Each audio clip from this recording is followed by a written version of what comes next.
¿Qué tal, alumnas y alumnos de primer grado de secundaria? Sean bienvenidas y bienvenidos a la programación de Aprende en Casa. Anteriormente revisaron el uso cotidiano y el origen de las fracciones. Además, su transformación a números decimales.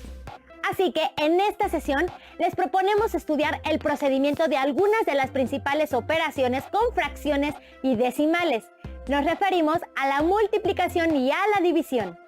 Pero vayamos paso a paso para iniciar y los invitamos a ver el siguiente video, el cual explica la multiplicación de fracciones mediante su interpretación gráfica. Nos vemos en unos minutos. Hola, Mateo, ¿qué haces? Hola, Emma. La tarea que nos dejaron. Ah, la de multiplicación de fracciones, ¿verdad? Ya la hice. Aunque déjame decirte que investigué un poco y encontré una manera gráfica de entender la multiplicación de fracciones que me gustó mucho. ¿En serio? A ver.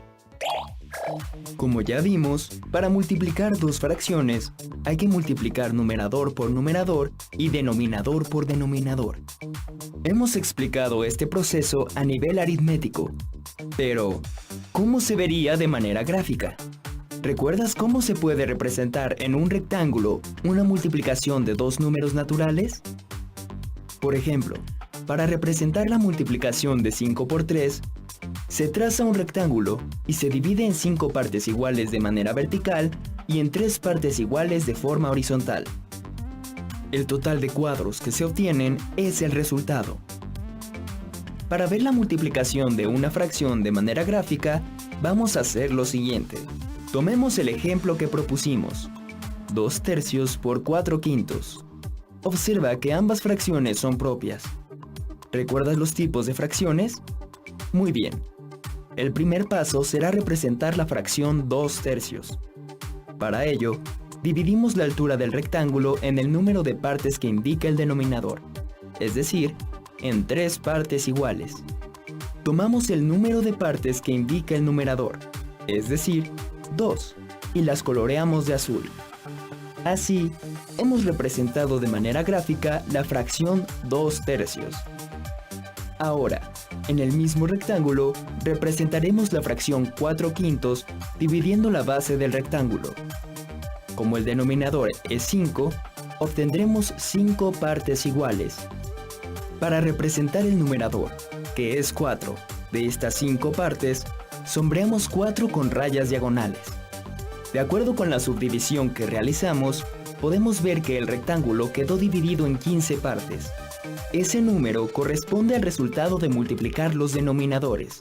De estas partes, las que quedaron iluminadas de azul y sombreadas con rayas diagonales son 8. Ese número corresponde al resultado de multiplicar los numeradores. Este es un ejemplo de cómo podemos ver gráficamente una representación de la multiplicación de fracciones. Recuerda que en este ejemplo se usaron como factores dos fracciones propias.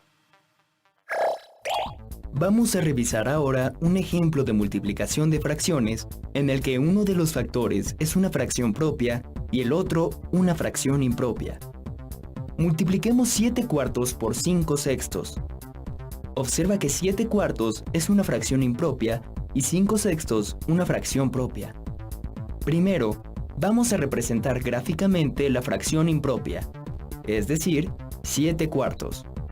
Como 7 es mayor que 4, necesitamos dos rectángulos para representar dos unidades. Dividimos cada rectángulo en las partes que indica el denominador de la fracción, es decir, en 4 partes iguales. Tomamos el número de partes que indica el numerador, en este caso son 7, y las coloreamos de verde. Así, hemos representado gráficamente la fracción impropia 7 cuartos. Con el mismo procedimiento, vamos a representar a la fracción 5 sextos en cada rectángulo. Ahora, dividimos en partes iguales y de manera vertical cada rectángulo según lo que indica el denominador, que en este caso es 6. Para representar el numerador de la fracción, que es 5, sombreamos con rayas diagonales 5 espacios verticales en cada rectángulo. Cada rectángulo está dividido en 24 partes, Ese es el denominador resultante de la multiplicación 4 por 6. Ahora, al igual que en el ejemplo anterior, contemos las partes que están tanto coloreadas como sombreadas. En el primer rectángulo son 20 y en el segundo son 15. 20 más 15 son 35 partes. Este número representa el numerador. De este modo, podemos ver de manera gráfica el resultado de la multiplicación 35/24. Oye, a mí también me gustó mucho esta explicación, ¿verdad? Ahora le voy a hablar a Pedro, pues le costaba trabajo entender la tarea y le voy a enseñar esto. Seguro le va a ayudar. En algunas ocasiones, un tema de matemáticas se vuelve mucho más comprensible cuando los números están representados en formas y figuras, ¿no les parece? Eso es muy cierto, pero sigamos con el tema de las operaciones. Ahora para el caso de los decimales. Y para ello, las y los invitamos a ver qué hay detrás del proceso para realizar la multiplicación de números decimales a través del siguiente video. Pongan mucha atención. Ayer, mientras hacía la tarea de multiplicación de números decimales, se acercó mi primo, quien también está en primer grado de secundaria. Me di cuenta de que le costaba trabajo entender el proceso. ¿Y qué hiciste?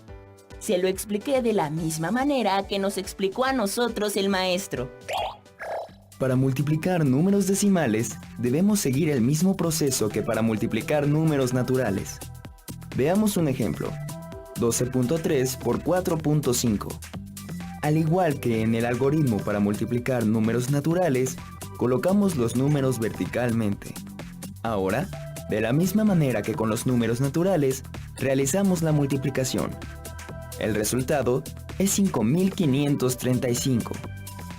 Fíjate bien, hasta aquí, el proceso es similar a una multiplicación sin decimales, y el resultado equivale a la multiplicación de 123 por 45. ¿Dónde está la diferencia? Para colocar el punto decimal en el resultado, debemos contar el número total de decimales que hay en los factores y sumarlos.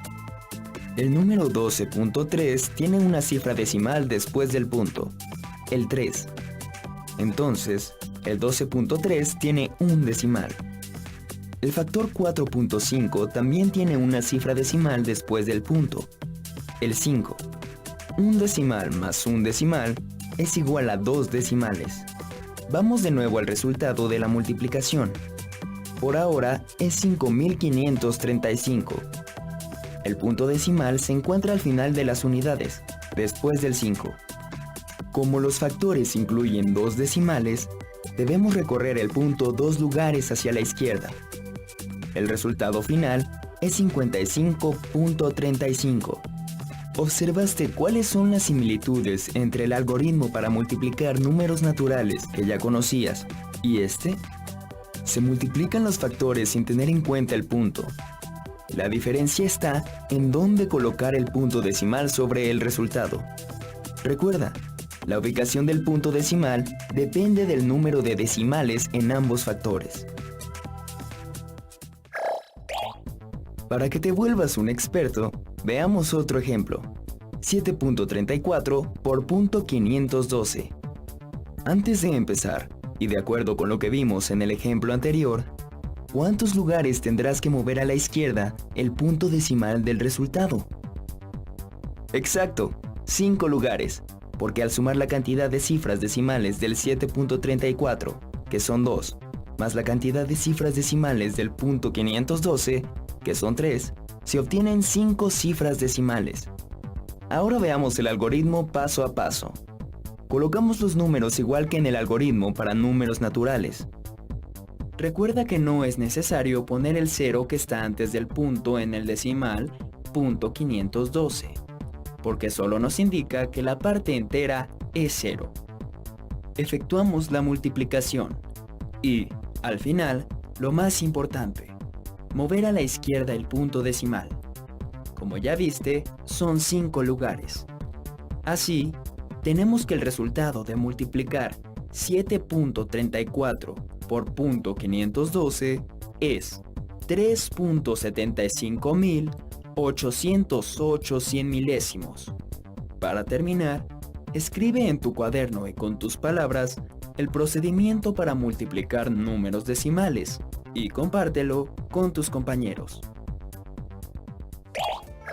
Oye, pues se lo explicaste muy bien.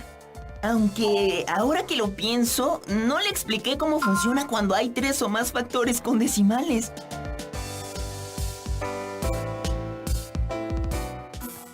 Seguramente ya les va quedando claro lo que sucede con la multiplicación, así que es hora de que conozcan el proceso de la división.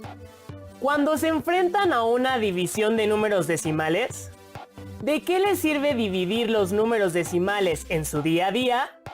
¿Cómo se hace esta división? Anoten todas estas preguntas y las ideas principales que vayan encontrando y después intégrenlas a su carpeta de experiencias.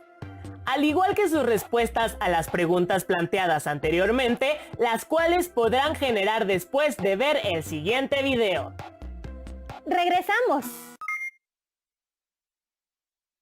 ¿De qué sirve dividir números decimales? Cuando se trabaje con cantidades que no sean enteras y se quiere conocer cuántas veces cabe una con respecto a otra. Por ejemplo, sacar estadísticas deportivas, cálculos de velocidad, dividir la cuenta cuando se va al cine, entre otros ejemplos. Y antes de explicar el procedimiento para dividir números con punto decimal, es importante recordar cómo se nombran las partes de una división. Empezando con el dividendo, que es la cantidad que se quiere dividir en partes iguales, el divisor indica la cantidad que habrá en estas partes iguales, el cociente indica el resultado de la división y el residuo representa la cantidad que sobra cuando la división entre dos cantidades no es exacta. Aunque una división se puede resolver de varias maneras, se recomienda usar el procedimiento que se llama de casita, donde el dividendo se coloca dentro de la casita, el divisor fuera de ella, el cociente en la parte superior y lo que queda fuera y en la parte inferior es el residuo. Dividir 2.75 entre 0.035.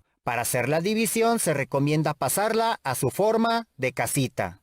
Como tiene un número con punto decimal, siempre el divisor se debe recorrer su punto hasta llegar a la derecha del número. En este caso es necesario mover el punto decimal 3 posiciones y ahora se borra la anterior posición donde se encontraba. Sin embargo, la misma cantidad de posiciones que se movió el punto decimal en el divisor se debe de mover ahora en el dividendo. Una vez que se identifica, se mueve 3 posiciones a la derecha y se borra el punto decimal donde se encontraba. Si existen espacios vacíos, se rellenan con ceros. Con esto se convirtió en otra división equivalente, pero es más sencilla de resolver. Se utiliza el mismo procedimiento para dividir a números enteros, pero antes se recomienda borrar los trazos que se hicieron para ubicar el nuevo punto decimal y ceros del divisor porque no tienen valor.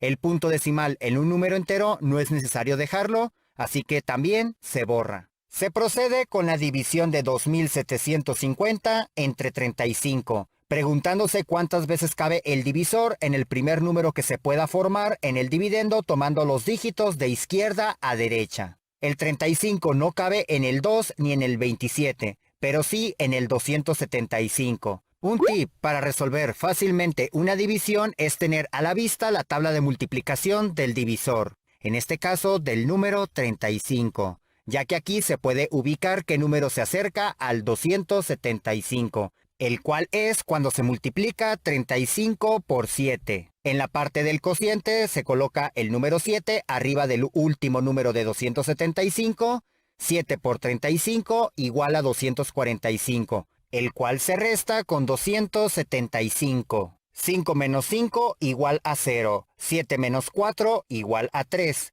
2 menos 2 igual a 0. Este último número no se anota porque no tiene valor a la izquierda. Terminada la resta, se baja el siguiente dígito a la derecha en el dividendo, para colocarlo en el residuo que se tiene hasta el momento. Se repite el procedimiento de cuántas veces cabe el divisor, pero ahora en el residuo. Buscando en la tabla de multiplicación del 35, ahora el número más cercano es cuando 35 se multiplica por 8. Arriba del 0 que se bajó se coloca un 8. ya que 8 por 35 es igual a 280. Haciendo la resta, 0 menos 0 igual a 0, y a 0 no se le puede quitar 8. Así que se le pide 1 prestado a 3, que se convierte ahora en 2, y el 0 ahora se convierte en 10. 10 menos 8 igual a 2, 2 menos 2 igual a 0, que no tiene caso colocarlo del lado izquierdo. Como a la derecha del último dígito que se encuentra en el dividendo hay un punto decimal, se coloca el punto en la misma posición que se encuentra en el dividendo, pero en el cociente. Y si se quiere conocer decimales en el cociente, entonces en la parte del dividendo se agrega otro 0 a la derecha del punto, y se baja para formar el nuevo residuo de 200. Se repite cuántas veces cabe el divisor en el nuevo residuo, y es cuando se multiplica 35 por 5, ya que 5 por 35 es igual a 175, dejando un residuo de 25. Aunque el resultado de la división se puede dejar en esta etapa, se puede seguir agregando ceros a la derecha si se quiere continuar con otra posición decimal en el cociente. Así que se baja el nuevo 0 hasta la parte del residuo. En este caso, el 35 cabe 7 veces y se hace la resta entre los números. Por lo tanto, si se quiere dejar expresado el resultado de la división hasta 2 decimales, el resultado de 2.75 entre 0.035 es 78.57. Para aquellos casos donde únicamente uno de los números tiene punto decimal, en particular cuando sea en el dividendo, se sube únicamente su punto decimal al cociente, ya que en el divisor se encuentra hasta la derecha, porque es un número entero. Cuando el divisor sea el único que tiene el punto decimal, se mueven todas las posiciones necesarias hasta llegar a la derecha, y estas mismas posiciones se mueven en el dividendo. Después se repite todo el procedimiento explicado anteriormente. ¡Listo! Han cubierto el tema de multiplicación de fracciones y multiplicación de división de números decimales. Ahora les toca practicar este tipo de operaciones en casa con ayuda de sus libros. Para practicar, pueden por ejemplo resolver el siguiente problema. Si Pepe y su familia están de visita en casa de sus abuelos, quienes viven a 290 kilómetros de su ciudad y tardaron 2.5 horas en llegar, ¿a qué velocidad viajaron? ¿Cómo obtuvieron el resultado? Registren en su carpeta de experiencias estas preguntas, así como sus notas, respuestas y reflexiones. Pueden compartir toda esta información con su familia y cuando regresen a clases podrán retomarla con sus docentes, compañeras y compañeros. No se pierdan la siguiente sesión de Aprende en Casa. ¡Hasta pronto! Cuando se enfrentan a una división de números decimales,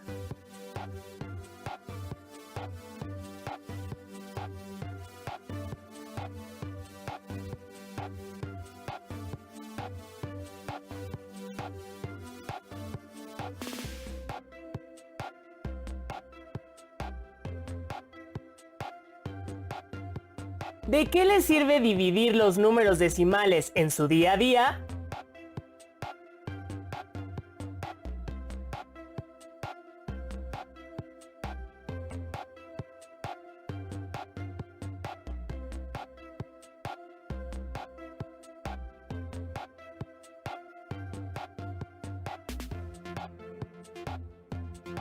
¿Cómo se hace esta división?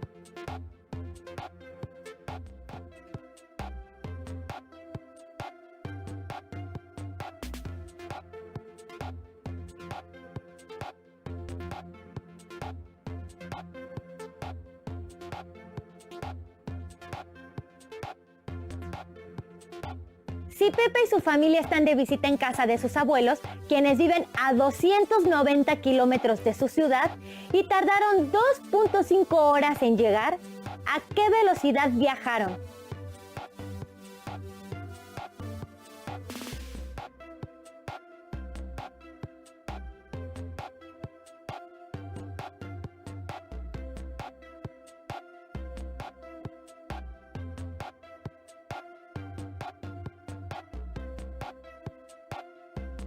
¿Cómo obtuvieron el resultado?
Acompáñanos a ver los programas de Aprende en Casa para secundaria que hemos preparado para ti. Y si quieres saber más de la asignatura de matemáticas, puedes consultar la página de televisión educativa que está en la pantalla. Escenario y los personajes. Caperucita camina por el bosque. Árboles, árboles y más árboles. ¿No sería mejor un escenario con elementos más bonitos? Algo así como... hay una playa. Con arena, sol, olas. Pero no. Tenía que ser un bosque peligroso y oscuro. Bueno, pues sigamos. Caperucita se encuentra a un lobo que le recomienda un atajo.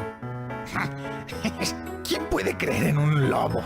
Él es el villano y aparece justo en el desarrollo de la historia, donde el personaje principal tiene que enfrentarse a todos los conflictos ocasionados por él.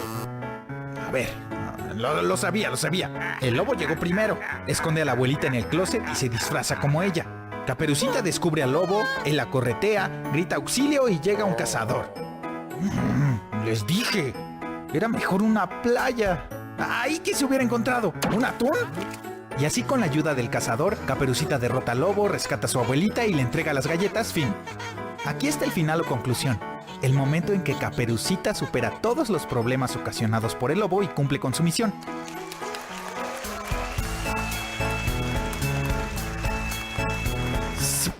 ¿Pero qué pasaría si el protagonista fuera el lobo? ¿O qué tal un dinosaurio? ¿Ya pensaste lo diferente que sería la historia con solo cambiar uno de sus elementos? Esto pasa porque al contar historias, analizamos las causas o consecuencias de lo que sucede. Seguro ya tienen una nueva versión de esta historia en mente. Así que yo voy a hacer la mía. Nos vemos en la próxima.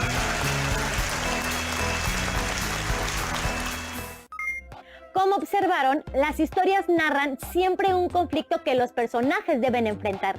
Las dificultades pueden ser desde la búsqueda de un tesoro, el viaje de un lugar a otro o, ¿por qué no?, a otros mundos, entre otros conflictos.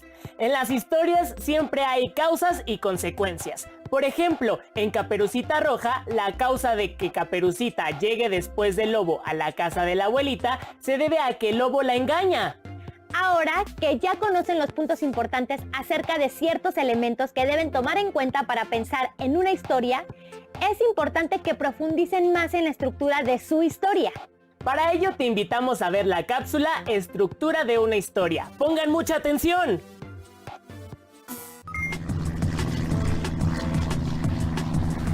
Creían que solo era un juego, pero el avión estaba por despegar. Este podría ser el comienzo de una maravillosa historia. ¿De cuál? De la que estás a punto de crear. Este inicio o introducción define el rumbo que tomará tu historia, los personajes que participarán y los lugares o escenarios que van a visitar. Los personajes pueden ser personas, seres u objetos que transmiten emociones, realizan acciones e interactúan con los elementos de la historia.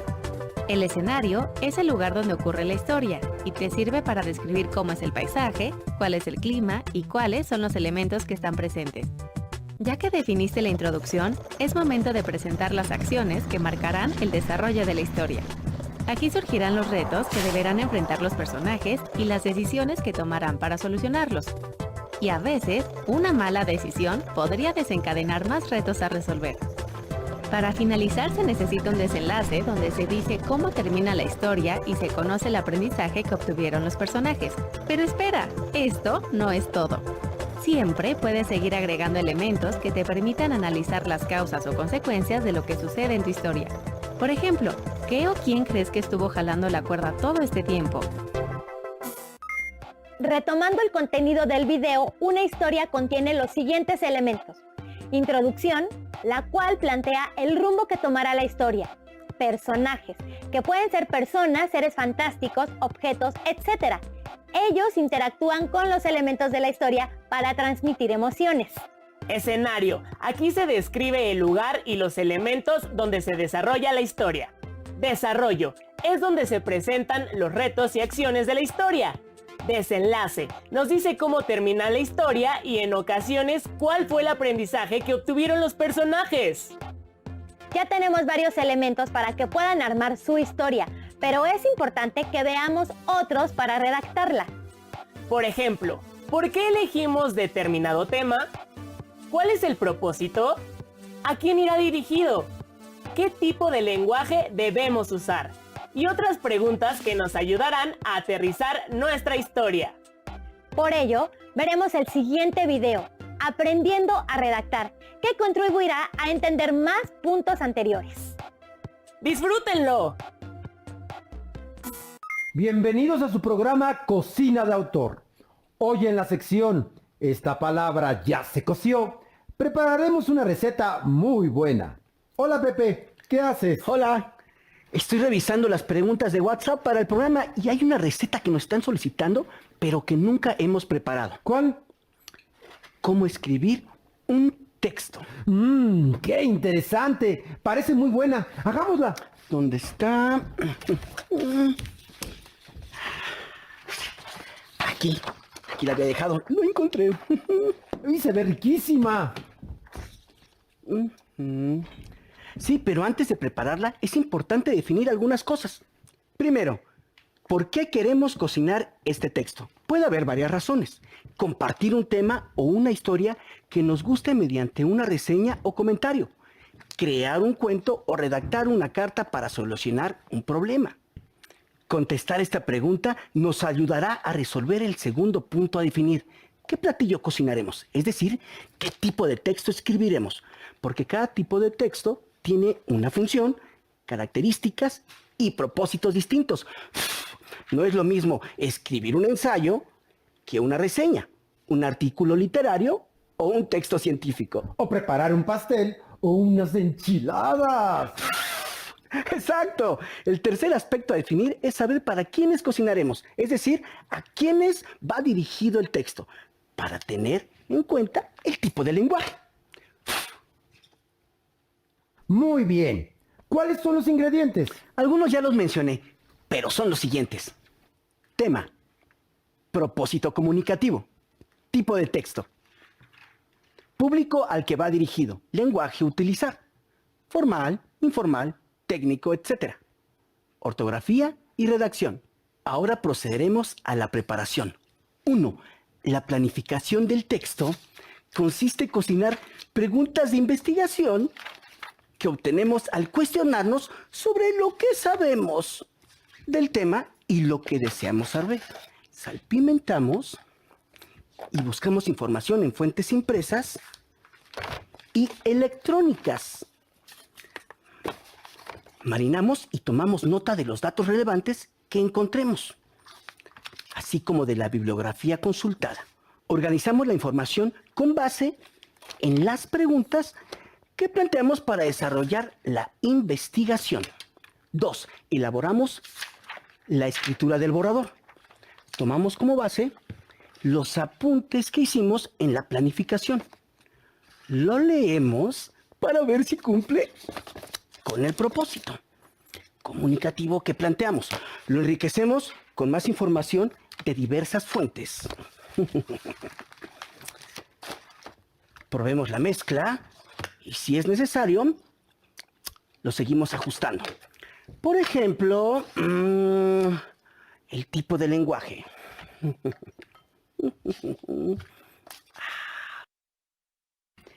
Es importante preparar los recursos visuales que apoyarán el contenido del texto, como imágenes, tablas, esquemas y gráficas, entre otros. 3. Por último, hacemos la revisión y corrección. Debemos revisar y corregir las veces que sean necesarias y poner atención en la coherencia y cohesión de las ideas. La coherencia se relaciona con la forma bien estructurada de los textos, donde las ideas secundarias van llevando gradualmente a la idea principal. La cohesión es la manera en que se enlazan palabras, oraciones y párrafos para comunicar un mensaje de manera comprensible y efectiva. Al hablar como al guisar, su granito de sal. Revisamos de nuevo la ortografía y puntuación. Y cuando nos guste su consistencia, ponemos la mezcla en el horno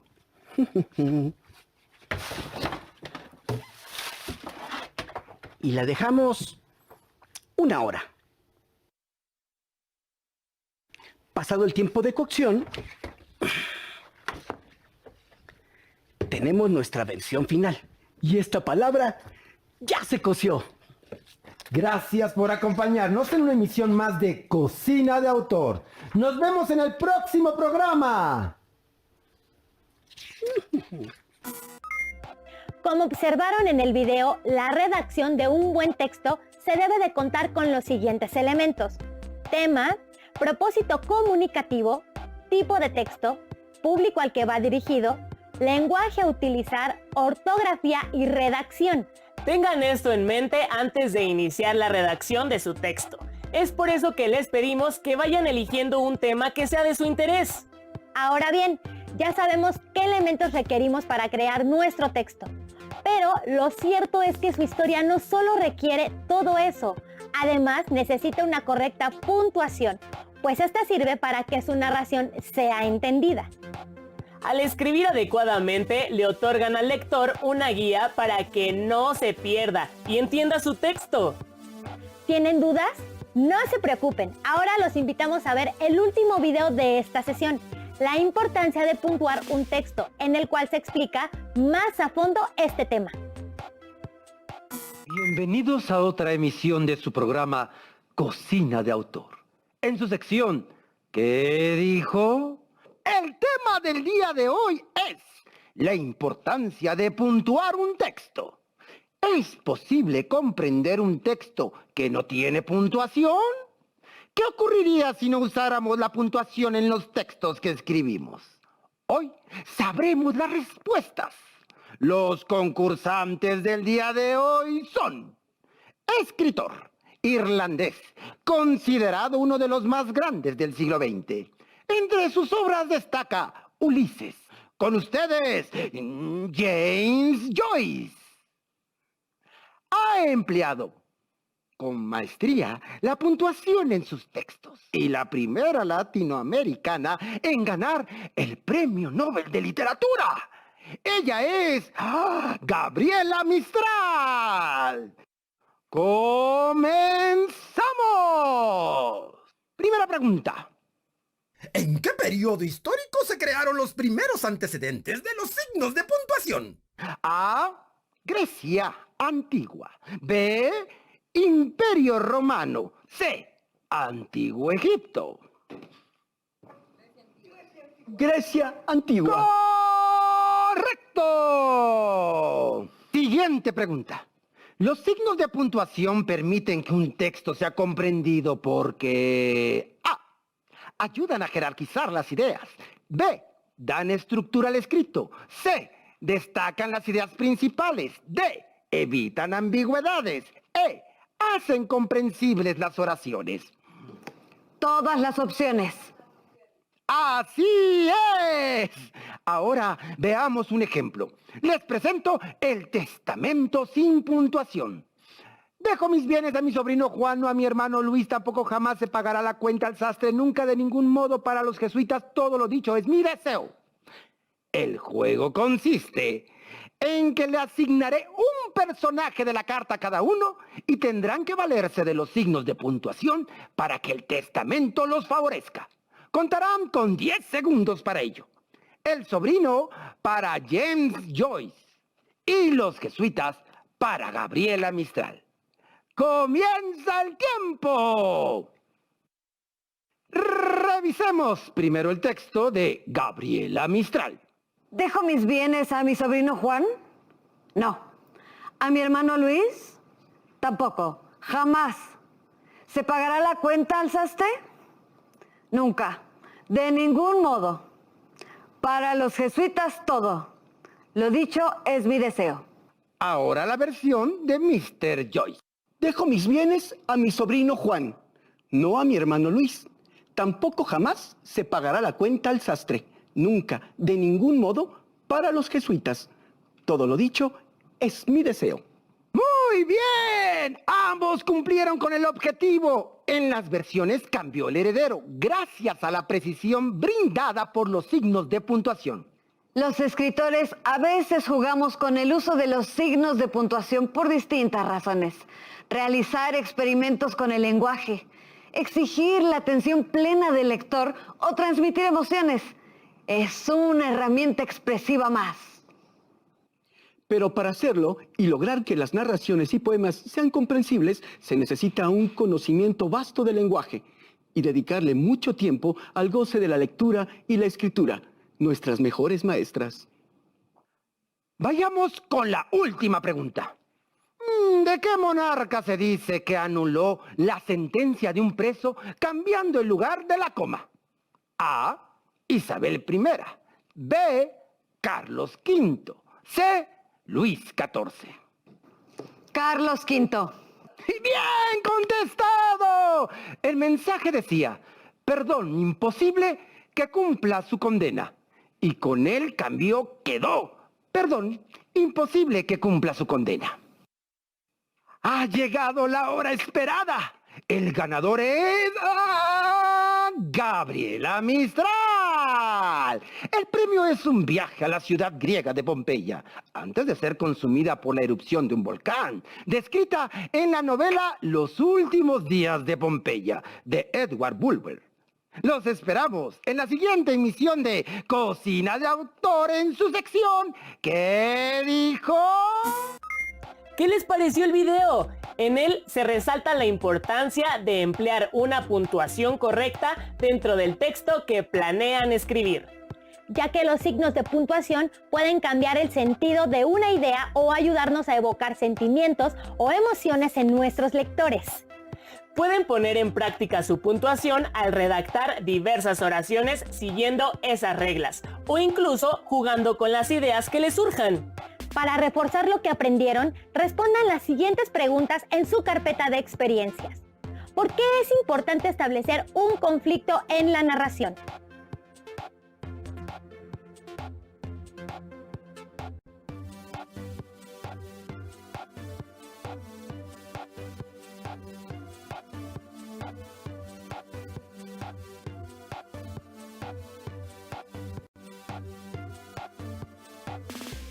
¿Cómo pueden definir el escenario de un cuento?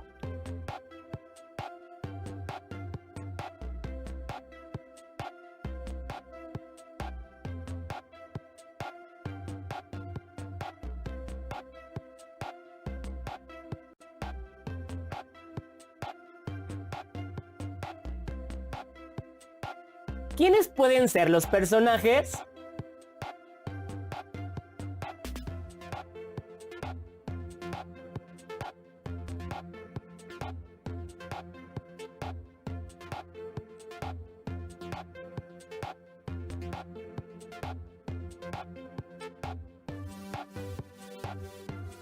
¿En qué orden van a describir la historia?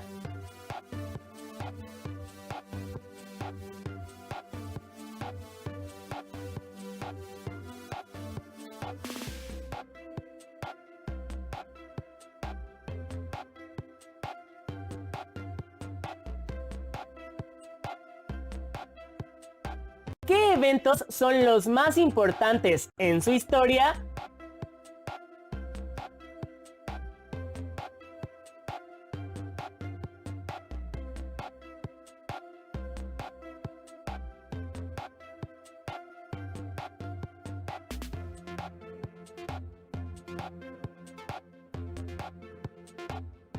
¿Cómo será el desenlace de su relato?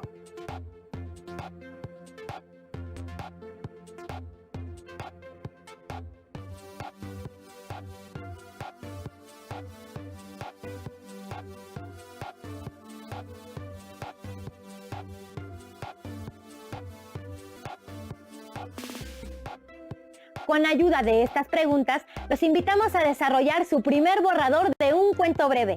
Recuerden emplear una puntuación correcta, ya que les ayudará a que su narración sea más interesante. Pueden compartir el cuento con sus familiares o pedirles sugerencias antes de guardarlo en su carpeta de experiencias. Cuando regresen a la escuela, no olviden compartir su historia con sus compañeros, compañeras y docente y pedirles que les digan qué opinan de su escrito.